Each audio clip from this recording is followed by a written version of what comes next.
What's up, guys? Alexander here with Date Psychology. So, Q&A today.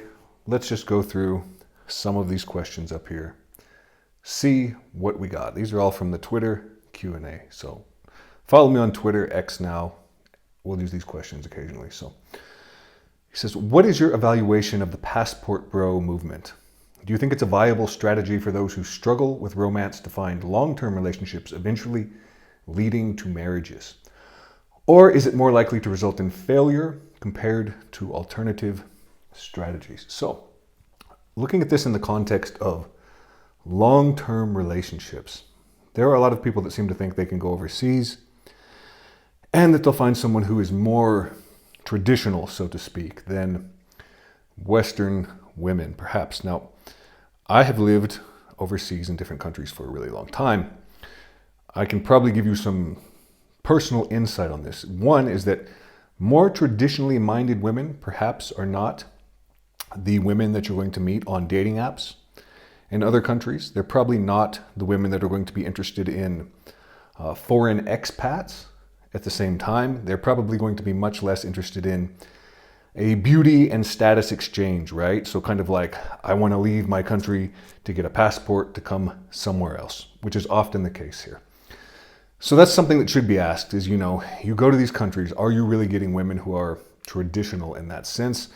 I think in many cases, you're probably not. What else is there to consider? A lot of people who go into these foreign countries, often Spanish-speaking countries, they don't speak the language at all. So you're going to have a huge language gap. Now, maybe you think that's not super important for something like a hookup, a more short-term relationship. I can tell you this is really important for long-term relationships, especially when it comes down to conflicts and that kinds of things, especially when it comes down to understanding the kind of person that you're with, screening for personality traits. How do you even know how traditional she is if you're not able to kind of speak with her well enough to get kind of that nuance and everything there? And then kind of as I mentioned, there is that beauty and status exchange, right? That, if you're going to a country, foreign country, you're dating women who are out of your league. You don't speak the same language. So you don't even have a shared common grounds. What do you think they want? Maybe they like foreign men. That's a thing, but at the same time, maybe they want resources. Maybe they want to leave. Maybe they see it as an opportunity. So that's kind of what you're getting into in many cases here, not always. And I think there's a question there, can you build a real relationship from this, or is it in exchange for resources or a passport? Now, certainly people can build relationships across cultures and across languages, but I think what you would really need to do in a situation like this is move someplace else, integrate into that culture, learn the language well enough that you can form relationships organically. Because if you hop on a flight to Colombia, to the Dominican Republic, you get on Tinder, and immediately you're meeting women that will date you. You don't speak a word of Spanish. These apps are still not really commonly used in the Spanish-speaking world, not like they are to the extent in the Anglosphere, for example. I think you're going to find perhaps people who want to take advantage of you to some extent, rather than someone who would, simply form a more organic relationship. So yeah, kind of skeptical about it, but we know mail order brides exist. People can go to the Philippines and, pay money and they'll walk away with an 18-year-old bride or whatever. This happens, if you consider that success or not, I don't know. There's many stories about, what happens when you take these women home. Do they immediately get divorced? Maybe, if they didn't really like you to begin with, right? Maybe they do. Do you care that a woman doesn't actually desire you, that she only desires you for your resources or your status or whatever? Maybe not, but all things to consider. Anyway, let's go to the next question. So this says, I was a tech guy who went back to study psychology full time, completing my degree this May, heading toward clinical psychology. If you could go back to the beginning of your career in psych, post-bachelor, what 3 pieces of advice would you give to yourself to rocket ship yourself to where you are now? So as someone more involved in research psychology, something that I probably would have began learning more at the beginning would have been statistics and coding languages like R and Python. That's not taught a lot at the undergraduate level. And that's also something that will open up a lot of careers for you. So that would be really important. I think the importance of collaborating in research really early on, and that's not something that a lot of undergrads even know that they're supposed to be doing, but try to get into research projects, try to get involved in research with your professors, with grad students and all of that. And then if you want to, go forward in your career as fast as you can, don't take long breaks, which is what I did, which is why I'm still in school at such a elderly age, so to speak. If you take long breaks to do other careers, which I also did, that kind of a thing, you're going to be starting pretty late for an academic career, and academic careers are based kind of on, being first through the door, so to speak, getting a lot of publications and all that. So that would hold you back. If you know that this is something you really want to do, start early, start hard, and don't stop to take breaks. Let's see, here's another question. It says, do you believe Disgenics is a thing? So Disgenics, right? The opposite of eugenics, the selection for negative traits, as opposed to, eugenics, the selection for positive traits. So obviously this thing exists, right? Eugenics, dysgenics. But there's a lot of debate on that, like, what does it mean for a trait to be eugenic or to be good? I think a lot of people would say something like intelligence is a eugenic trait. And if we're not selecting for intelligence, is that dysgenic? Especially if we're selecting for low intelligence, right? Are we going backwards in a sense and not selecting for the traits that we want? But what if you said something like height or eye color, right? Or ethnicity? Those are, traits associated with past eugenics programs. I think people would debate more about, like, is this good or not?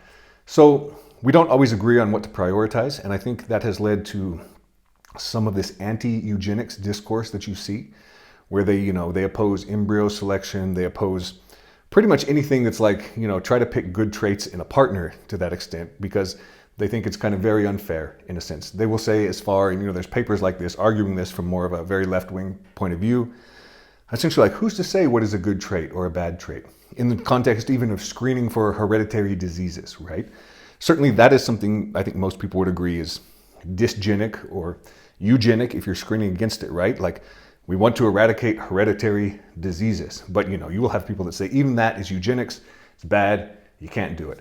But there's probably a lot of traits we do agree on. We know that this can be done. It's something we have done in animals. So we are animals. You can select for the traits that you want. How well we can select for specific traits, specifically behavioral, psychological traits, that's a little bit less clear. Certainly physical traits you can relatively easily.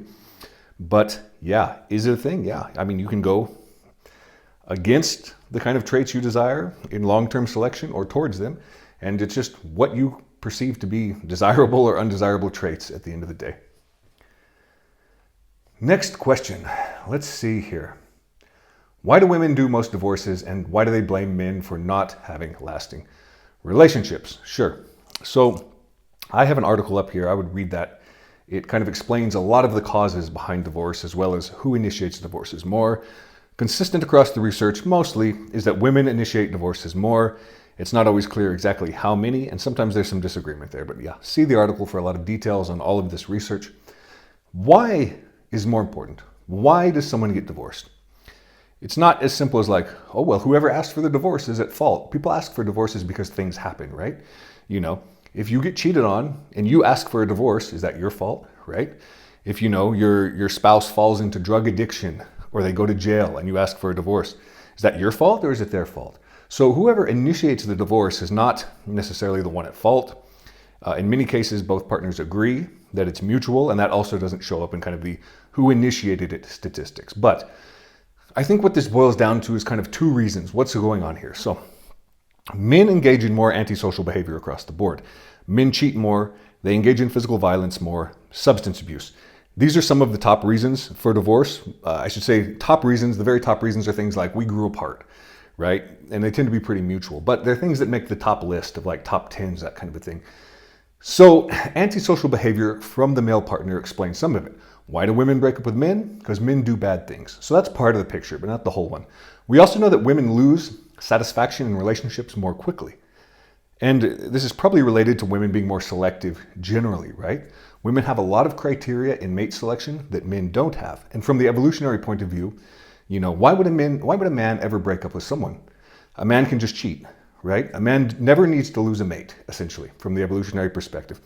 You can have a relationship, and you're there and you're providing resources, et cetera, et cetera, et cetera.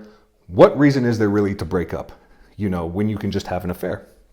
And that seems to be what men do. They have an affair without ever intending to break up. Women, not so much. When women lose relationship satisfaction, they tend to have affairs to mate switch, right? To go to another relationship. Ending, a relationship is often precipitated by the other. So I think when women lose satisfaction more quickly across a broad number of measurements and that sort of a thing is kind of the other side of it, right? Why do women initiate divorces more? Well, you got men doing bad things on one hand, and then you have women that essentially have higher standards for relationship maintenance on the other hand, right? They're going to be unhappy much more easily. And when they're that unhappy and they have alternative options, they're more likely to leave. They're more likely to initiate it. So there you go. Let's see. Next question. One of the most common manosphere talking points is the idea that women lie when they claim that they want emotionally expressive men. Is there any research looking into women's response to their male partners crying, for instance? So I looked around for this. This was not one that I knew. I couldn't find much on that. But something about that is beliefs related to crying do seem to be associated with gender roles.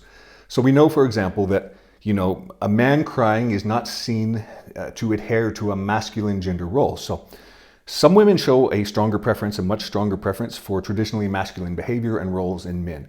And I think this is when you're likely to see the problem, right? Is if you have a woman that expects very masculine behavior and she has a man that's crying and he's doing it often and he's very emotional, then you have kind of incongruence there in what she perceives she wants in a mate versus how he is behaving. So, I think in general, men crying probably doesn't help very much. Showing emotion and being emotionally expressive, very different than crying, right? You can tell women, your emotions, how you feel. You can express those in very masculine ways. If you break down crying because, you were sad about a movie or something like that, maybe that just shows weakness. So let's go on. Here's another question. Let's see. What do you think the biggest contributing factor to tanking testosterone levels in men is? So testosterone levels in men, down. Why? There's a lot of research on endocrine disruptors. Almost all of this research is in animals. But still, there's a lot on animals that indicate, okay, there's stuff in the water that's, like Alex Jones said, screwing the animals up. So that could contribute to it. There could be endocrine disruptors. We don't really know the full extent of this in human beings. Another big cause of this is probably just obesity, as well as different dietary choices. Related to that as well, much lower activity levels physically, right? People are spending a lot of time indoors. They're not playing outdoors, et cetera, et cetera, et cetera. So you have a lot of these things kind of in conjunction. Bad diet, obesity, sedentary lifestyle. A couple of other interesting ones. The decline in cigarette smoking, okay? Cigarette smoking is associated with higher testosterone. We've seen a really abrupt drop in cigarette smoking in younger cohorts. That is one explanation kind of put forth in the research. Sleep disruption is another one, right? We have a lot of people using more screens, more cell phones and that sort of thing that can disrupt their sleep. And, potentially another explanation is this is something we see where there's a generational shift, right? It's not just an age-based shift, but it's kind of like something has happened to the youngest cohort, something happened to the cohort there. So every generation, it's dropping. It's not just an age effect. So that might indicate that there's actually selection for lower testosterone going on somehow, but we don't know for sure. I suspect it's kind of a combination of all of these. It's not just like one explanation. There's a lot going on. Different combinations of these things can probably result in lower testosterone in men, different men. And then overall, you take a sample and you say, wow, they all have low testosterone. They all probably have a bunch of different things going on that all contribute to that. So next question, why do people sometimes get the ick when dating, especially in early stages of getting to know someone? Should they try to fight it? So this ick feeling, it's a visceral response, right? A lot of the time people get the ick and they think, this is really trivial. Why did I get the ick? Like the example, I liked this guy until I saw him running with a backpack, but he was running with a backpack and it gave me the ick. Okay, so everyone knows that's a totally trivial thing. Why? We don't know. Why does that give someone the ick? We don't know. But these visceral responses, they evolved for some reason. So probably screens out danger. That's someone that's dangerous to me. And not necessarily that they're going to attack me, but that they would be a liability. Could be screening for weakness as well, right? Women want a man who's capable and able and willing to protect all of those things. So a weaker man, no. Could be screening for disgust and disease. So if it's just something, and I think that's probably a lot of the ick, because it is kind of, we call it the ick. It's a disgust response. So why would these things evoke a disgust response like running with a backpack? I'm not sure we entirely know. Another one, this feeling could be related to low status. And all of these things can be kind of clustered together. So it's likely triggering some of these heuristics, right? This is heuristic-based decision making. We think of decisions as like rational and all of that, and most decisions are not. We know this, in the field of judgment and decision making. Instead, a lot of decisions are just emotional. We just feel something. And a lot of the time they're good, and it's right to listen to that, heuristic-based decision making. So someone gets that ick, something has triggered something and said, oh, warning, danger, gross. Why? We don't know. We don't know what has triggered that, but that serves a purpose of screening out mates who are lower in quality somehow. Can you fight it? Should you fight it? I mean, maybe, if you know it's something totally trivial, maybe. But can you, though, is kind of the question. Can you overcome the ick? A lot of people seem to think maybe not, if it's like that repulsive. But yeah, I mean, if you get the ick, maybe think about it, give someone a second chance. And if you just can't get over the ick, well, if you don't like someone, you don't like someone. You can't get over it. Next question. I'd like to hear some of your thoughts around how little we actually know in psychology, the whole replication crisis, generalization, and so on. So, related to replication specifically, what do we know? Some things replicate, some things don't. People talk about the replication crisis as if it's kind of a broad effect across psychology, but really, it's some things are not real, other things replicate really well. And the trick there is to kind of, follow the research and figure out like, hey, this replicates really well.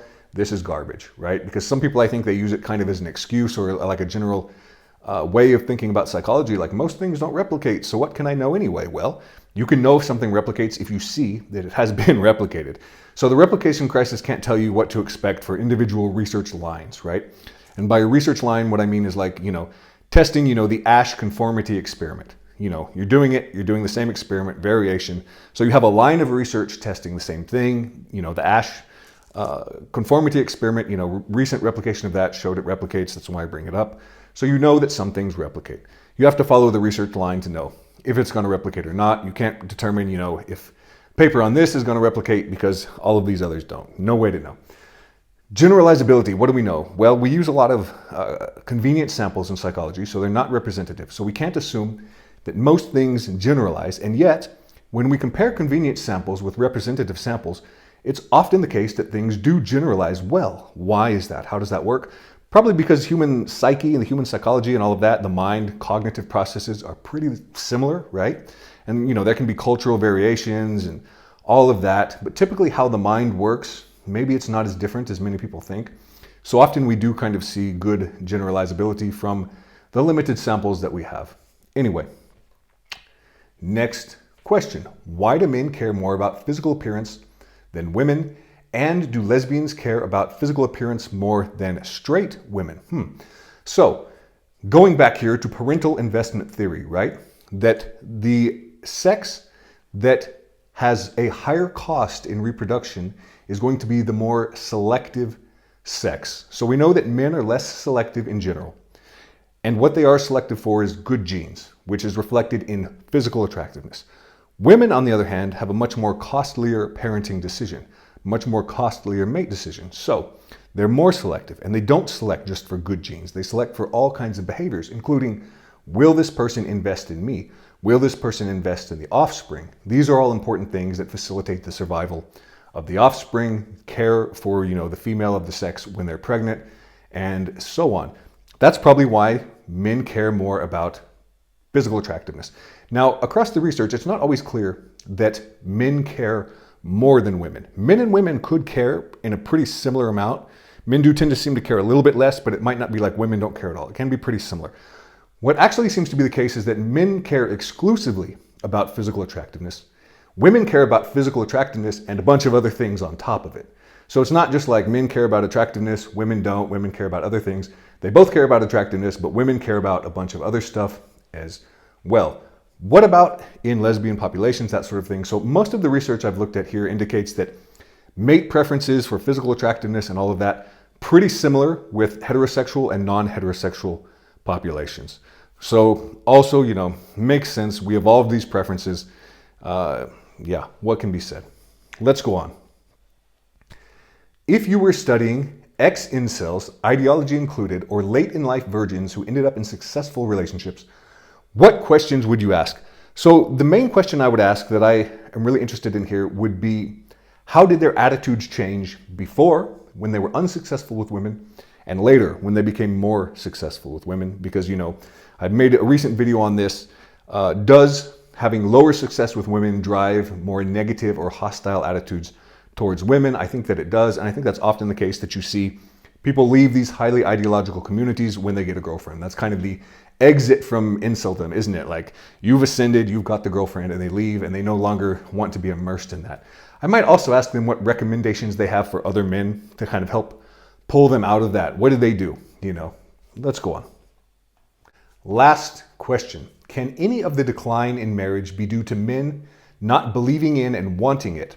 Or is it mostly down to women not pairing up with men due to their lack of their definition of a suitable partner? Sure. So there was a really recent paper on voluntary singles.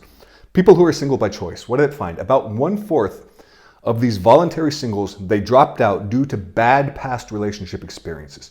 So I would imagine, there's probably this effect with marriage as well, that people have seen or had bad experiences in the past with marriage, or, they've observed it in others, and they said, that looks risky. That doesn't look like it's for me.